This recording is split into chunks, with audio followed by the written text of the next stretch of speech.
Dan ini adalah tampilan dari aplikasi Cortex yang sudah muncul namanya sejak lama dan sekarang kita bisa melihat isinya kurang lebih seperti ini teman-teman ya. Jadi di sini teman-teman ya bahasa Inggris ya, tapi ini bisa bahasa Indonesia. Tapi memang saat aplikasi ini di launching pertama kali simulatornya ya, saat aku buat videonya di sini ada keterangannya nih.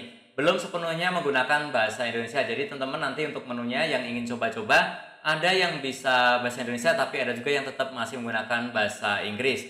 Kalau ada yang bertanya kenapa kok yang utamanya malah bahasa Inggris bukan bahasa Indonesia, emang buatnya di mana? Nah itu tidak dibahas di video ini ya, tapi yang ingin komen silahkan tulis saja di kolom komentar ya. Oke, seperti itu untuk tampilan antarmukanya bisa bahasa Indonesia dan juga bisa bahasa Inggris.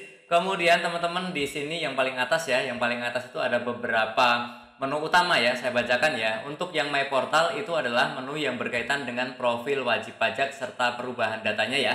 Jadi di sini teman-teman nanti bisa dicoba satu-satu. Kemudian untuk e-tax invoice itu adalah merupakan menu pembuatan faktur pajak PPN bagi pengusaha kena pajak ya, yang ini. Jadi teman-teman yang menggunakan e-faktur desktop dan juga nanti lapornya pakai e-faktur yang web ya, nanti sudah tidak lagi. Nanti semuanya terintegrasi ada di sini ya. Oh iya, mungkin ada yang belum tahu ya bagaimana cara untuk login ke aplikasi Cortex Simulator ini. Teman-teman silahkan cek videoku sebelumnya yang ini ya. Linknya ada di deskripsi. Aku jelaskan bagaimana cara atau langkah-langkahnya agar teman-teman bisa login ke aplikasi Cortex Simulator ini. Silahkan cek, linknya ada di deskripsi. Kemudian di sebelahnya itu adalah ebook pot ya. Jadi ada 21, kemudian ada juga 22, 23, 4 ayat 2 dan lain-lain. Semuanya ada di sini ya untuk ebook potnya. Nanti kita bisa cek isinya seperti apa ya. Kemudian tax return ini untuk lapor SPT tahunan ya, pribadi ataupun badan semuanya dari sini. Kemudian payment ini adalah berkaitan dengan pembayaran pajak ya, mungkin e-billing dan lain-lainnya ya. Kemudian general ledger ini membuat rincian transaksi wajib pajak ya. Kemudian juga ada taxpayer service, ini untuk menu pengajuan permohonan, permintaan informasi maupun terkait kegiatan edukasi. Teman-teman nanti semuanya ada di menu ini ya, untuk mengajukan surat menyurat juga ada di sini ya. Kemudian ada akses manajemen ya. Itu terkait akses wajib pajak termasuk kuasa wajib pajak ya. Nah, di sini teman-teman ya. Ini nanti kalau misalkan perusahaan punya kuasa wajib pajak ataupun nanti ada PIC ataupun karyawan semuanya nanti diatur di sini. Menu-menu seputar tanya jawab ya di sini dan satu lagi adalah external application ya. Ini untuk tautan aplikasi perpajakan lainnya ya. Ini saya cek sih belum ada ya. Oke, ini adalah tampilan utamanya. Kemudian kalau kita cek lagi ya, nah di sini teman-teman untuk yang taxpayer detail di sini teman-teman bisa baca ya. Nanti kalau teman-teman login juga sama, ini muncul seperti ini. Jadi ini layar ini saya rekam dari simulator langsung ya teman-teman ya. Jadi teman-teman kalau nanti coba juga sama. Muncul pertama kali akan muncul seperti ini. Taxpayer 360 itu apa, kemudian general information itu isinya apa saja ya. Teman-teman bisa baca dan juga bisa langsung cek aja di sini ya.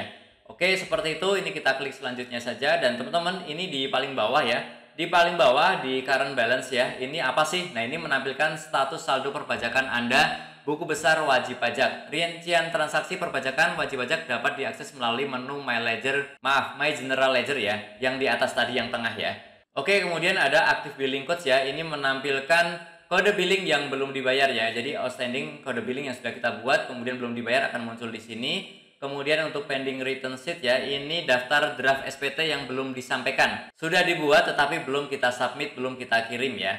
Kemudian di bawahnya lagi ada lagi ya, ini masih ada lagi teman-teman bisa baca nanti ya. Di sini ada active cash, kemudian juga ada nanti active facilities ya. Di sini teman-teman nanti bisa cek ya. Misalkan teman-teman memiliki surat keterangan fiskal, kemudian surat keterangan PP23 dan lain-lain, teman-teman semuanya nanti akan muncul di sini yang pernah teman-teman aktifkan. Nah, sebelumnya itu kita mengaktifkannya di menu KSBP. Nanti semuanya akan muncul di sini ya. Oke, kita loncat ke yang tax return ya. Di yang tax return ini di sini untuk pelaporan SPT ya. Teman-teman nanti bisa langsung coba juga ya. Kemudian di sini teman-teman untuk yang e-tax invoice, maaf loncat lagi ya.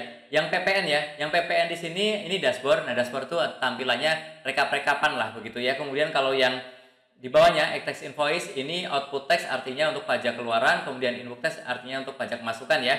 Dan juga nanti ada retur pajak masukan dan juga retur pajak keluaran. Kemudian di bawahnya adalah untuk dokumen-dokumen yang dipersamakan ya. Ini semuanya hampir mirip seperti yang ada di e-faktur desktop. Cara menggunakannya kurang lebih juga sama ya. Oke, kita coba buka saja ya tampilannya satu-satu, kita lihat seperti apa ya.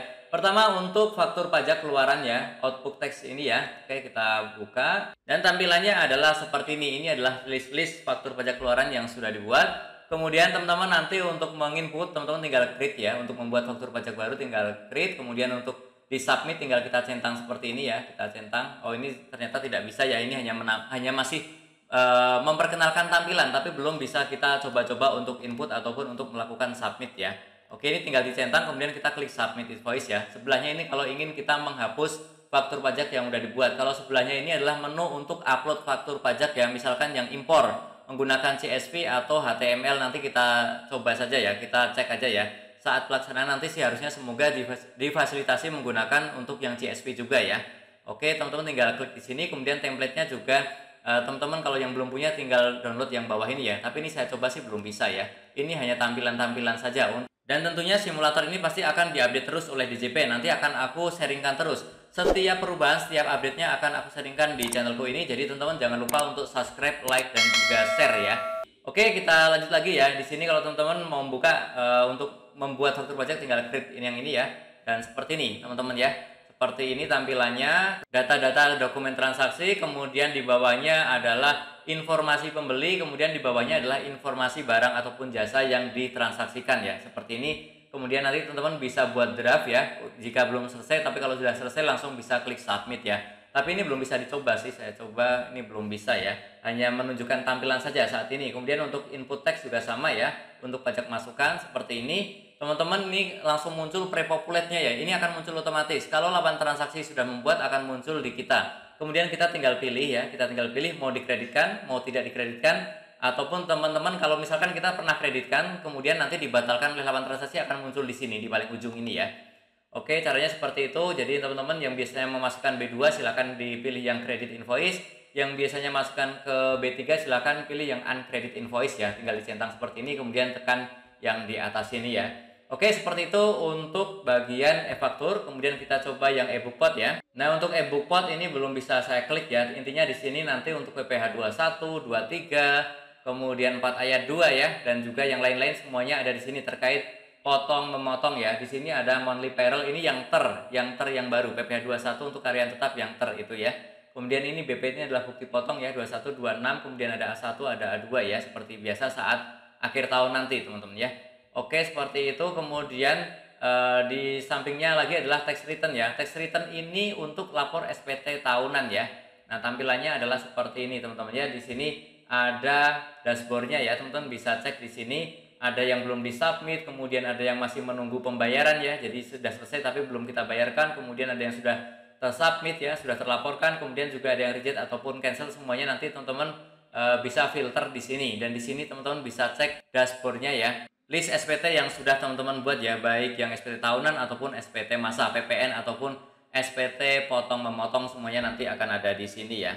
Oke, seperti itu. Kalau untuk payment itu nanti untuk ini ya, untuk pembayaran ya. Jadi ada macam-macam. Saya juga nanti harus tanya-tanya lagi nih ke DJP ya. Nanti kalau aku dapat informasi baru pasti langsung aku sharingkan di channel ini ya.